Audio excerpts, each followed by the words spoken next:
저는 올해 68세인 정수철입니다.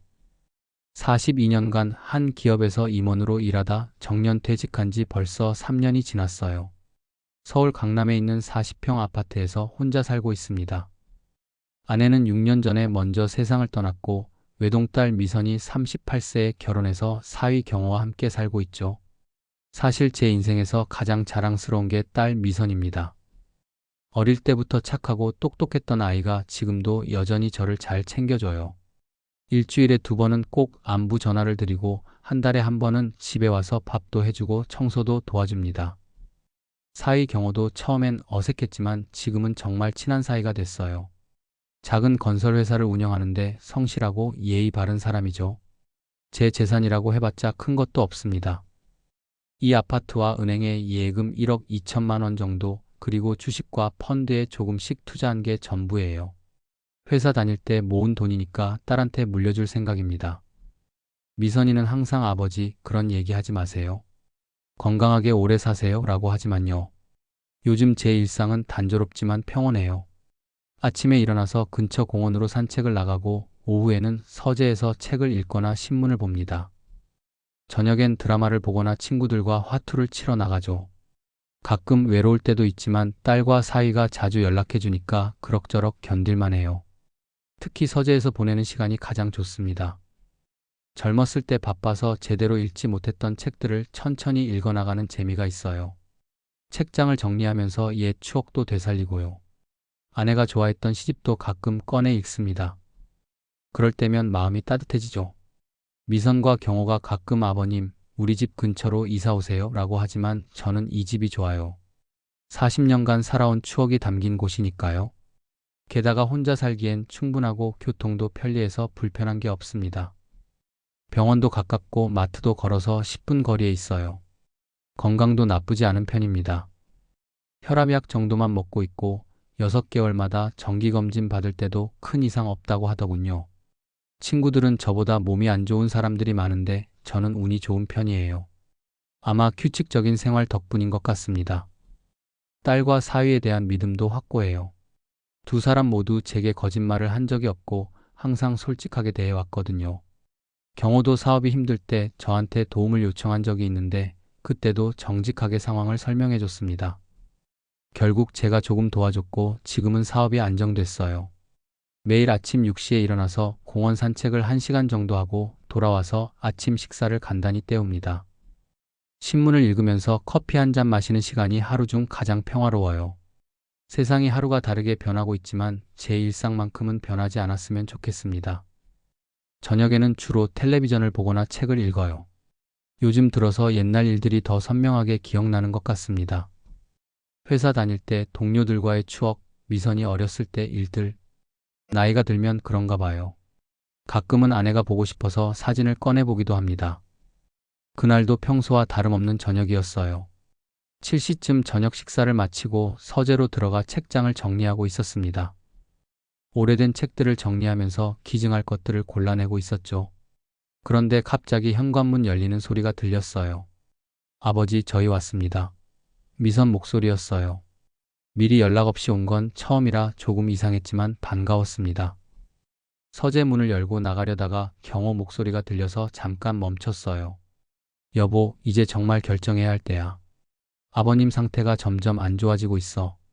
경호의 목소리가 평소보다 진지했어요. 하지만 아버지는 아직 멀쩡하신데? 미선이 망설이는 투로 대답했습니다. 멀쩡해 보여도 가끔 같은 얘기 반복하시잖아. 그리고 며칠 전에도 약 먹는 걸 깜빡하셨고.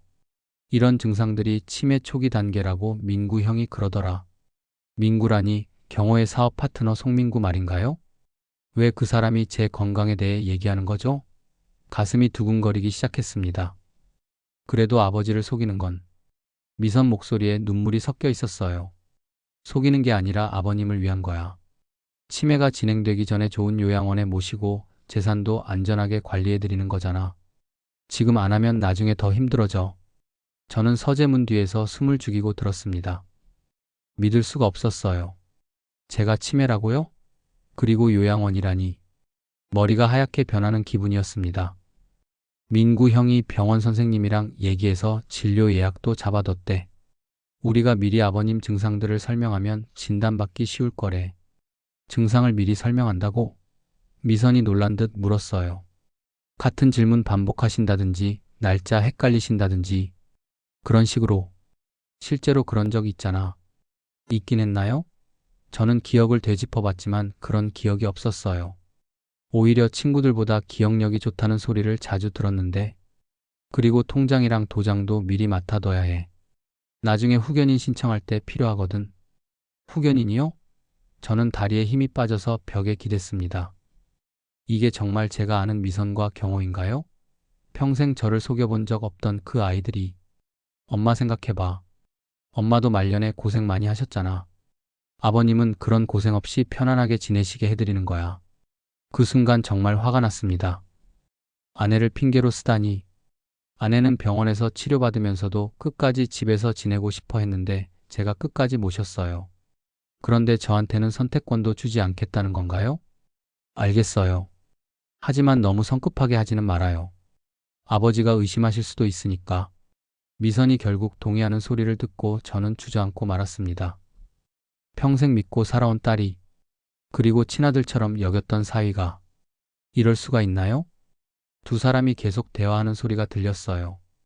요양원 비용이 얼마나 드는지, 어떤 곳이 좋은지, 언제쯤 모실지, 마치 제가 죽은 사람이라도 된 것처럼 얘기하더군요. 정말 충격적이었던 건 미선이 아버지가 혼자 사시기엔 이 집도 너무 크죠라고 말하는 거였어요. 결국 이 집도 팔아버릴 생각인가 봅니다. 그날 밤 저는 한잠도 잘 수 없었어요. 미선과 경호가 집에서 나간 후에도 계속 그들의 대화가 귓가에 맴돌았습니다. 정말 제가 치매 증상을 보이고 있는 건가요? 아니면 정말로 저를 속이려는 건가요? 다음 날부터 저는 조심스럽게 관찰해보기 시작했어요. 과연 그들이 어떤 식으로 계획을 실행하는지 말이에요. 그런데 놀랍게도 변화는 즉시 시작됐습니다. 미선이 전화를 걸어왔어요. 아버지, 어제 드신 약 기억나세요? 당연히 기억하지.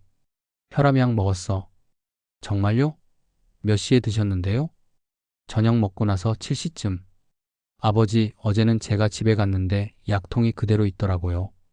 안 드신 것 같은데? 저는 당황했어요. 분명히 먹었는데. 아니면 정말 까먹은 건가요? 하지만 뭔가 이상했습니다. 평소 같으면 미선이 그럼 오늘은 꼭 드세요 라고 했을 텐데 이상하게 확인하려고 하더군요. 며칠 후 경호가 혼자 놀러 왔어요. 아버님, 요즘 컨디션 어떠세요? 괜찮지? 별일 없어. 그런데 지난주에 저한테 같은 얘기를 3번 하신 건 기억나세요? 같은 얘기를 3번이나? 네, 동네 마트에서 물건값이 올랐다는 얘기 말이에요. 저는 기억을 더듬어 봤지만 확실하지 않았어요. 그런데 경호가 뭔가 적고 있더군요. 핸드폰에 메모하는 것 같았습니다. 아버님, 혹시 오늘 날짜 아세요? 11월 15일이지. 17일인데요. 정말 그런가요? 저는 달력을 확인해 봤어요. 정말 17일이었습니다.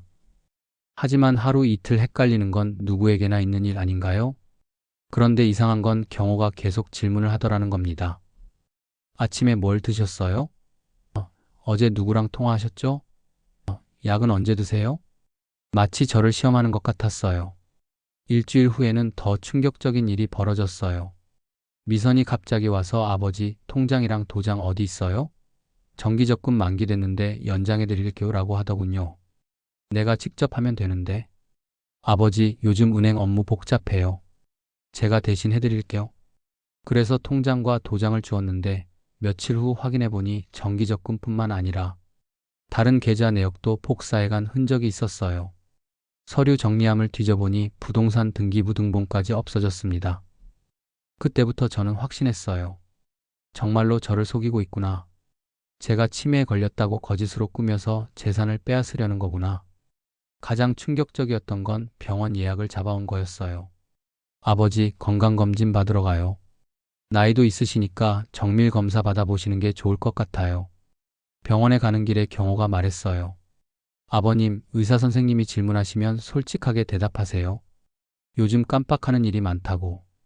깜빡하는 일이 많다고? 네, 약도 자주 까먹으시고 같은 얘기도 반복하시고. 저는 그제서야 깨달았습니다. 병원 가기 전에 미리 제 증상을 조작해서 말해둔 거구나. 의사도 가족 말을 믿을 테니까 쉽게 치매 진단을 내릴 거고. 병원에서 의사가 간단한 질문들을 했어요. 오늘 날짜가 어떻게 되죠? 대통령이 누구인지 아세요? 저는 다 맞게 대답했는데도 의사가 가족분 말씀으로는 기억력에 문제가 있다고 하시는데 라고 하더군요. 병원에서 돌아온 후 저는 더 이상 가만히 있을 수 없었어요. 의사는 가족분들 말씀으로는 기억력 저하 증상이 있다고 하는데 좀 더 정밀 검사를 받아보시죠라고 하더군요. 정말로 미리 얘기해뒀구나 싶어서 화가 났습니다. 그런데 며칠 후 더 충격적인 사실을 알게 됐어요. 경호가 또 혼자 왔는데 전화 통화를 하는 걸 우연히 들었거든요. 민구 형, 아버님 병원 다녀왔어요. 의사가 정밀 검사 받자고 하던데. 잘 됐네. 그럼 이제 요양원도 알아봐야지. 내가 미리 연락해둔 곳이 있어. 형이 요양원까지? 당연하지.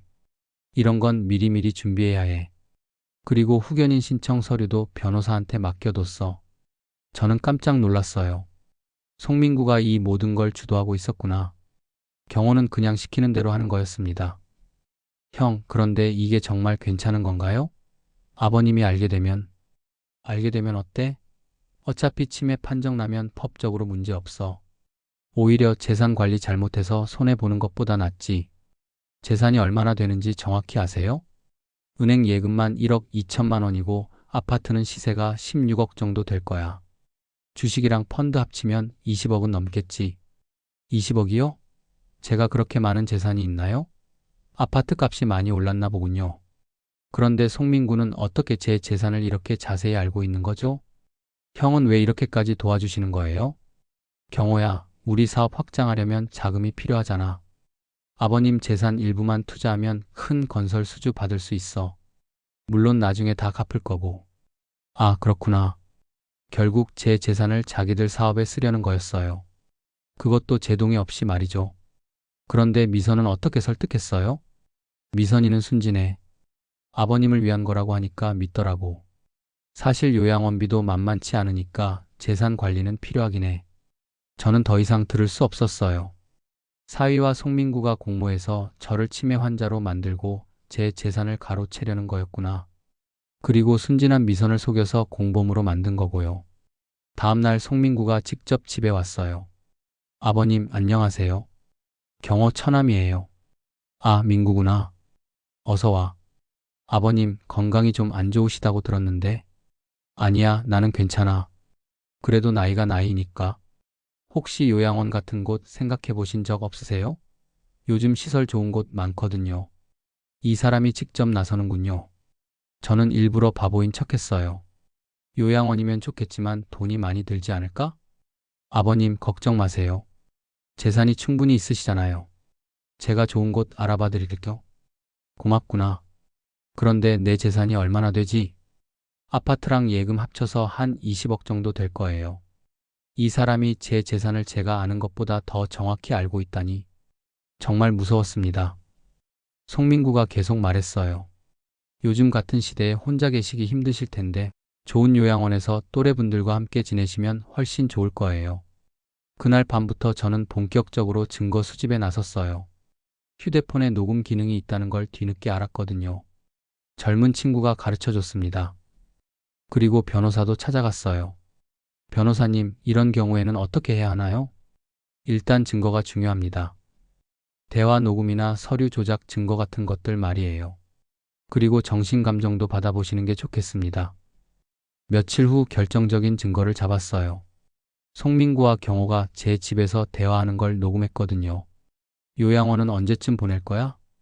다음 주 정밀 검사 결과 나오면 바로. 의사한테 미리 얘기해뒀으니까 치매 진단 나올 거야. 후견인 신청은?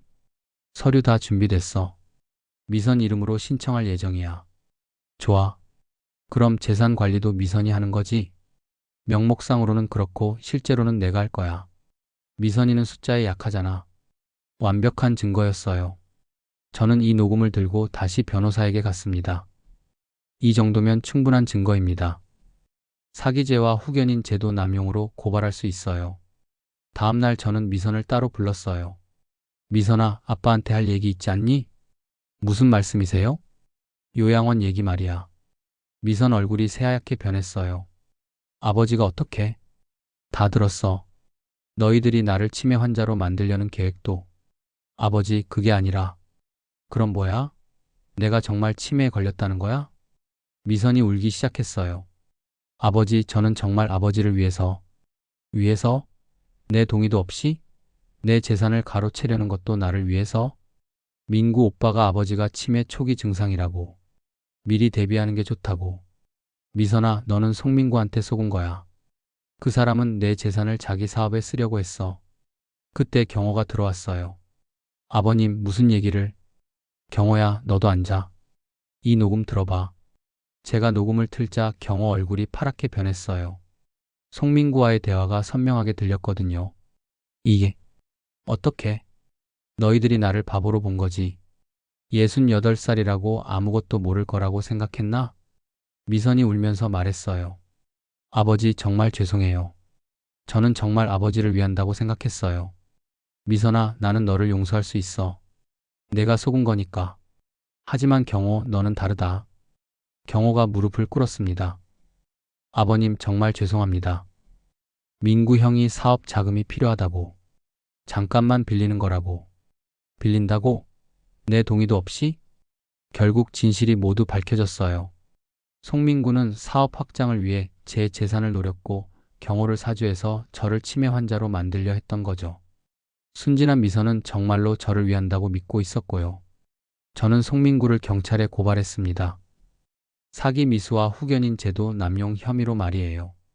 경호와는 이혼하라고 미선에게 말했지만 미선은 한 번 더 기회를 달라고 했어요.